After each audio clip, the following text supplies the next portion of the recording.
National institute online അക്കാദമിയിലേക്ക് എല്ലാവർക്കും സ്വാഗതം. ഇന്ന് പഠിക്കാനായിട്ട് പോകുന്നത് കിങ്ഡം പ്രൊട്ടിസ്റ്റ. അത് യൂക്കാരിയോട്സ് ആണ്, കാരണം ന്യൂക്ലിയസ് ഉണ്ട്.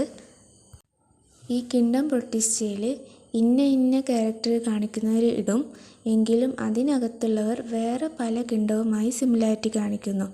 എക്സാമ്പിൾ, പ്രൊട്ടിസ്റ്റയിൽ കുറച്ച് ആൾക്കാർ ഫോട്ടോസിന്തറ്റിക് വഴിയാണ് ഫുഡ് ഉണ്ടാക്കുന്നത്. അതുകൊണ്ട് ഇവരെ ഫോട്ടോസിന്തറ്റിക് പൊട്ടീഷ്യൻസ് എന്നാണോ പ്ലാന്റ്സ് എന്നാണോ വിളിക്കേണ്ടതെന്ന് ബയോളജിസ്റ്റിന് കൺഫ്യൂഷൻസ് ആയിരുന്നു. അതുകൊണ്ടാണ് ഇവരെ boundaries of this kingdom are not well defined എന്ന് പറയുന്നത്. ക്രൈസോഫൈറ്റ്സ്, ഡൈനോഫ്ലജെല്ലേറ്റ്, യുക്ലിനോയിഡ്സ്, സ്ലൈംനോയിഡ്സ്, പ്രോട്ടോസോവൻസ് ഇതൊക്കെ പ്രൊട്ടിസ്റ്റയിൽ ഉൾപ്പെടുത്തുന്നവരാണ്. പിന്നെ ഈ പ്രൊട്ടീഷ്യൻസ് പ്ലാന്റ്സും അനിമൽസും ഒക്കെ ആയിട്ട് ലിങ്ക് ചെയ്തിരിക്കുകയാണ്. ഈ പ്രൊട്ടീഷ്യൻസിന് വെൽ ഡിഫൈൻഡ് ന്യൂക്ലിയസും ഉണ്ട്, മെംബ്രെയിൻ ബൗണ്ട് ഓർഗനൽസും ഉണ്ട്. ഇതിൽ ചിലത് ഫ്ലജെല്ലാണ്, സീലിയാണ് എന്ന് പറഞ്ഞാൽ മൂവ് ചെയ്യാൻ കഴിയുന്നവരാണ്. ഈ protista reproduce asexually and sexually by the process involving cell fusion and zygote formation. Next പഠിക്കാനായിട്ട് പോകുന്നത് കിങ്ഡം പ്രൊട്ടിസ്റ്റയിൽ ഫസ്റ്റ് വണ്ണായിട്ടുള്ള ക്രൈസോഫൈറ്റ്സ് ആണ്. അവ ഡയാറ്റോംസ് ആണ്, ഗോൾഡൻ ആൽഗ, ഡെസ്മിഡ്സ് ആണ്. ഇവ ഫ്രഷ് വാട്ടറിൽ കാണാം, മറൈൻ വാട്ടറിൽ കാണാം. ഇവയുടെ സ്ട്രക്ചർ എന്ന് പറയുന്നത് മൈക്രോസ്കോപ്പിക് ആണ്, വാട്ടർ കളറിൽ പൊങ്ങിക്കെടുക്കും. അതിന് പറയുന്നതാണ് പ്ലാങ്ക്ടൺ. ഇവയിൽ അധിക പേരും ഫോട്ടോസിന്തറ്റിക് ആണ്. ഇവരുടെ സെൽ വാള് സോപ്പ് ബോക്സ് പോലെ 2 ഓവർലാപ്പിംഗ് ഷെല്ല് കൊണ്ടാണ് ഉണ്ടാക്കിയിരിക്കുന്നത്. സെൽ വാൾ എന്ന് പറയുന്നത് സിലിക്കാണ്, അത് നശിക്കൂല. ഇവരുടെ സെൽ വാൾ നശിക്കാത്തത് കൊണ്ട് തന്നെ ഇത് ലാർജ് എമൗണ്ട് ഭൂമിയിൽ കിടക്കും. അതിന് പറയുന്നതാണ് ഡയാറ്റോമിസ് എർത്ത്. ഈ സിലിക്ക ഉള്ള സോയിൽ നമുക്ക് പോളിഷിങ്ങിനും ഫിൽട്രേഷനും ഓയിൽ സിറപ്പ് അതിനൊക്കെ നമുക്ക് യൂസ് ചെയ്യാം. ഈ diatoms chief producers in the oceans ആണ്. നെക്സ്റ്റ് പഠിക്കാനായിട്ട് പോകുന്നത് രണ്ടാമത്തേതായിട്ടുള്ള ഡൈനോഫ്ലജെല്ലേറ്റ്സ് ആണ്. ഇവ ഫോട്ടോസിന്തറ്റിക് ആണ്, മറൈനാണ്. ഇവയുടെ സെല്ലിലെ പിഗ്മെന്റിനനുസരിച്ച് ഇവ യെല്ലോ ആവാം, ഗ്രീൻ ആവാം, ബ്ലൂ ആവാം, റെഡ് ആവാം. ഇവരുടെ സെല്ലുകളുടെ ഔട്ടർ സർഫസിലായിട്ട് സ്റ്റിഫായിട്ടുള്ള സെല്ലോസ് പ്ലേറ്റ്സ് ഉണ്ട്. ഇവർക്ക് 2 ഫ്ലജെല്ല ഉണ്ട്. ഒന്ന് ലോങ്റ്റിറ്റ്യൂഡിലെ ആണ്, മറ്റേത് ട്രാൻസ്വേഴ്സിലെ ആണ് ഉള്ളത്. റെഡ് ഡൈനോഫ്ലജെല്ലേറ്റ്സിന് എക്സാമ്പിളാണ് ഗൊണാലിക്സ്.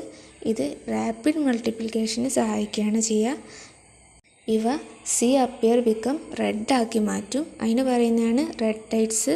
ഇവ ടോക്സിൻസ് പ്രൊഡ്യൂസ് ചെയ്യും. ഇത് മെറൈൻ അനിമൽസിനെ കില്ല് ചെയ്യും. നെക്സ്റ്റ് പഠിക്കുന്നതാണ് യൂക്ലിനോയിഡ്സ്. ഇവ ഫ്രഷ് വാട്ടറിലും കാണാം, കെട്ടിക്കിടക്കുന്ന വെള്ളത്തിലും കാണാം. ഇവർക്ക് സെൽ വാളിന് പകരം പ്രോട്ടീൻ റിച്ച് ലെയർ ആണ്. അതിന് പറയുന്നതാണ് പെല്ലിക്കിൾ. 2 ഫ്ലജെല്ല ഉണ്ട്, ഒന്ന് ഷോർട്ടാണ്, ഒന്ന് ലോങ് ആണ്. ഇവ ഫോട്ടോസിന്തറ്റിക് വഴിയാണ് ഫുഡ് ഉണ്ടാക്കുക. ഇങ്ങനെ ഇവർക്ക് ഫുഡ് ഉണ്ടാക്കാൻ കഴിഞ്ഞില്ലെങ്കിൽ ഓല് സ്മോളർ ഓർഗാനിസത്തിനെ ഇര പിടിച്ചുകൊണ്ടാണ് ഫുഡ് ഉണ്ടാക്കുക. ഇവർക്ക് എക്സാമ്പിളാണ് യുക്ലീന. നെക്സ്റ്റ് പഠിക്കുന്നതാണ് സ്ലൈം മോൾഡ്സ്. ഇവ ജീർണിച്ച വസ്തുക്കളിൽ നിന്ന് ഭക്ഷണം കണ്ടെത്തുന്നു. ഇവർക്ക് സ്വീകാര്യമായ കണ്ടീഷനിൽ ഇവർ പ്ലാസ്മോഡിയം ഉണ്ടാക്കും. സ്വീകാര്യമല്ലാത്ത കണ്ടീഷനിൽ ഇവർ സ്പോർട്സാണ് ഉണ്ടാക്കുക. അതൊരു കമ്പിളിപ്പതപ്പിൽ ഓർഗാനിസം ഉള്ളതുപോലെ ഇവർക്ക് എന്തെങ്കിലും അക്രമമായ കാര്യങ്ങൾ വരികയാണെങ്കിൽ ഇവർ സ്പോർട്സ് ഉണ്ടാക്കിക്കൊണ്ട് ഇവർ രക്ഷപ്പെടും.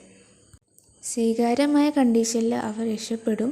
സ്പോർട്സൊക്കെ മാറ്റി ഓർഗാനിസമായിട്ട് തന്നെ അവർ മാറും. നെക്സ്റ്റ് പഠിക്കാനായിട്ട് പോകുന്നത് പ്രോട്ടോസോവൻസ് ആണ്. ഇവ ഹെറ്ററോടോപ്സ് ആണ്, 2 ഓർഗാനിക് മാറ്ററിനെ ഡിപ്പെൻഡ് ചെയ്യുന്നു. പ്രെഡേറ്റേഴ്സ് ആണ്, പാരസൈറ്റ്സ് ആണ്. ഇവ 4 എണ്ണം ഉണ്ട്. Amoeboid protozoans, flagellated protozoans, ciliated protozoans and sporozoans. First വണ്ണാണ് അമീബോയിഡ് പ്രോട്ടോസോവൻസ്. ഇവ ഫ്രഷ് വാട്ടറിൽ, സീ വാട്ടറിൽ, മോയ്സ്റ്റ് സോയിലൊക്കെ നമുക്ക് കാണാം. ഫുഡിന് വേണ്ടി ഫോറിൻ ബോഡീസ് ആഡാണുള്ളത്. ആടേക്കോലെ സെല്ലിനെ എക്സ്റ്റെൻഡ് ചെയ്തുകൊണ്ട് ആ എക്സ്റ്റെൻഡ് ചെയ്യുന്ന സ്ട്രക്ചറാണ് സ്യൂഡോഫോഡിയ. എന്നിട്ടാണ് ഓല് ഫുഡിന് വേണ്ടി തയ്യാറെടുക്കുന്നത്. ഇവൻ എക്സാമ്പിളാണ് എൻഡമീബ. നെക്സ്റ്റ് ഫ്ലജെല്ലേറ്റഡ് പ്രോട്ടോസോവൻസ് ആണ്. ഇവ ഫ്രീ ലിവിങ് ആണ്, സ്വന്തമായി ജീവിക്കാൻ കഴിയുന്നവരാണ്. ഇവർക്ക് ഫ്ലജെല്ല ഉണ്ട്, മൂവ് ചെയ്യാൻ കഴിയും. പിന്നെ ഇവരുണ്ടാക്കുന്ന ഡിസീസാണ് sleeping sickness. Example trypanosoma. Next ciliated protozoans ആണ്. ഇവ എക്വാട്ടിക് ആണ്. ഇതിൽ തൗസൻഡ്സ് ഓഫ് സീലിയ പ്രസൻ്റ് ആണ്. ഇവർക്കൊരു ക്യാവിറ്റി ഉണ്ട്. ക്യാവിറ്റിനെ പറയുന്നതാണ് കട്ലറ്റ്. അത് ഓപ്പൺ ചെയ്യുന്നത് സെൽ സർഫസിൻ്റെ ഔട്ട് സൈഡിലേക്കാണ്. ഈ സീലിയൻ്റെ മൂവ്മെൻറ്റ് കാരണം എതിരെ വരുന്ന ഫുഡിനെ ഓൾക്ക് ഡയറക്റ്റ് ഗള്ളറ്റിക്ക് എത്തിക്കാനായിട്ട് കഴിയും. ഇതിന് എക്സാമ്പിളാണ് പാരാമീസിയ. സ്പോറോസോവൻസ് അവ പ്രശ്നക്കാരായ ആളുകളാണ്. അവരുടെ ലൈഫ് സൈക്കിളിൽ ഒരു ഇൻഫെക്ഷൻ സ്റ്റേജ് ഉണ്ടാവും. അത് മനുഷ്യനും മൃഗങ്ങൾക്കൊക്കെ ഇൻഫെക്ഷൻസ് ഉണ്ടാക്കും. അതിന് എക്സാമ്പിളാണ് പ്ലാസ്മോഡിയം. അത് മലേറിയൽ പാരസൈറ്റ്സ് ആണ്. ക്ലാസ് മനസ്സിലായല്ലോ. ഇനി എന്തെങ്കിലും ഡൗട്ട് ഉണ്ടെങ്കിൽ കമൻറ്റ് ഡൗൺ ചെയ്യുക. പിന്നെ അഡ്മിഷൻ എടുക്കാൻ താല്പര്യമുള്ളവർ താഴെ കാണുന്ന നമ്പറിൽ കോൺടാക്റ്റ് ചെയ്യുക.